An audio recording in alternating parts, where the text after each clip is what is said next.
Mirë se erdhe në botën ku askush nuk është i pafajshëm.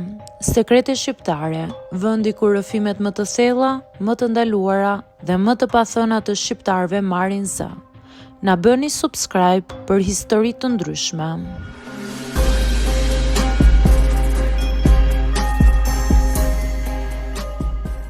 Nuk e kisha menduar kurrë se mendja ime do të më çonte kaq larg nga ajo që besoja se unë isha. Gjithmonë kam qenë ai djali i qetë i familjes që nuk sillte probleme, që respektonte rregullat e pathëna, që dinte ku duhej të ndalonte. Deri atë verë ku diçka brenda meje filloi të lëvizte pa më pyetur. Isha 30 vjeç, në një moshë kur mendon se e njeh veten. Kisha kaluar disa marrëdhënie, disa zhgënjime, por asgjë që të më vinte në dyshim moralin tim. Familja për mua ishte territori i shenjtë, ku fijit ishin të qartë, ose të paktën kështu mendoja unë. Ajo ishte kushurira ime. Gjithmonë kishte qenë pjesë e peizazhit familjar, si mobiljet e vjetra të shtëpisë së gjyshërve.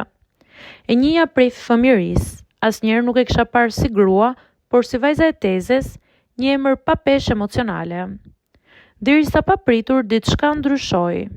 Jo tek ajo, por tek unë. Nuk ndodhi në një moment të vetëm. Nuk pati shkëndija dramatike. Ishte më shumë si një grumbullim i ngadalët ndjesisht që nuk dija t'i emërtoja. Fillimisht ishte thjesht vëmendje e shtuar, një mendim që zjaste pak më shumë se ç'duhej, një ndjesi pa rehatie kur ishim në të njëjtën dhomë. Më bezdiste vetja ime, më dukej sikur po shkelja diçka të padukshme vetëm duke menduar. Fillova të bëhesha më i heshtur, më i tërhequr. Në familje e vun re. Më pyesnin nëse isha mirë. Unë tundja kokën dhe buzëqeshja, por brenda ndihesha si dikush që po mbante një sekret të turpshëm. Më e keqja ishte se ajo nuk ishte asnjë faj. Ajo sillej normalisht, fliste, qeshte, jetonte jetën e saj. Dhe pikërisht kjo më rëndonte më shumë. Gjithçka po ndodhte vetëm në mendjen time. Ishte një betejë pa barabartë, ndërgjegjja ime kundër impulseve që nuk i kisha ftuar. Fillova të vendos rregulla për veten, të mos qëndroja vetëm në një dhomë, të mos ulesha pranë, të shmangja bisedat e gjata, jo sepse ajo kishte bërë diçka, por sepse unë nuk i besoja më vetes. Kur njeriu arrin në atë pikë, e kupton se sa e brisht është ideja që kemi për kontrollin. Netve flija shumë keq, mendja më kthehej gjithmonë te e njëjta pyetje. Çfarë po ndodh me mua? Nuk ishte thjesht tërheqje. Ishte frikë nga vetja ime, frikë se mos një ditë do të isha dikush që nuk do ta njihja më. Më kujtohet një mbrëmje konkrete. Familja ishte mbledhur për darkë, zhurmë, biseda, pjata që përplaseshin. Ajo ishte përballë meje. Asgjë e jashtëzakonshme po ndodhte, por unë ndihesha sikur isha në provë. Çdo fjalë, çdo lëvizje ime ishte e kontrolluar. Kur u ngrita nga tavolina, ndjeva një lehtësim të çuditshëm, sikur po shpëtoja nga diçka. Aty e kuptova se kjo nuk ishte normale. Nuk mund të vazhdoja më kështu. Nuk mund të lejoja që mendimet e mia të helmonin një marrëdhënie familjare, një strukturë që kishte ekzistuar shumë më parë se unë të vazhdoja këto veprime. Vendosa të largohem për një kohë. Jo me zhurmë, as me shpjegime të gjata, thjesht mora një vendim praktik që ishte distanca.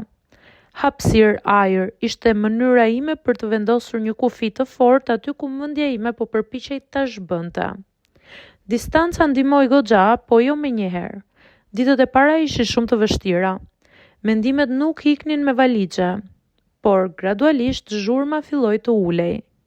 Fillova të shija më qartë, të kuptoja se ndjenjat nuk janë gjithmonë udhërrëfyesi më i mirë. Të jesh i rritur nuk do të thotë të mos ndjesh, por të dish çfarë të bësh me atë që ndjen. Sot kur e kujtoj atë periudhë, nuk ndihem krenar, por as nuk ndihem më i shkatruar. Ishte një përballje e vështirë me veten, një mësim i dhimbshëm për kufit, për përgjegjësinë personale, për faktin se jo çdo impuls duhet ndjekur. Dhe në fund nuk ndodhi asgjë. Pikërisht kjo është gjëja më e rëndësishme, sepse ndonjëherë forca e vërtet nuk është ajo që bën, por ajo që zgjedh të mos bësh. Kjo histori që po ju them nuk është justifikim, është për sinqeritetin, sepse edhe mendimet kanë peshë, dhe zgjedhjet që bëjmë në heshtje janë ato që na tregojnë kush jemi vërtet.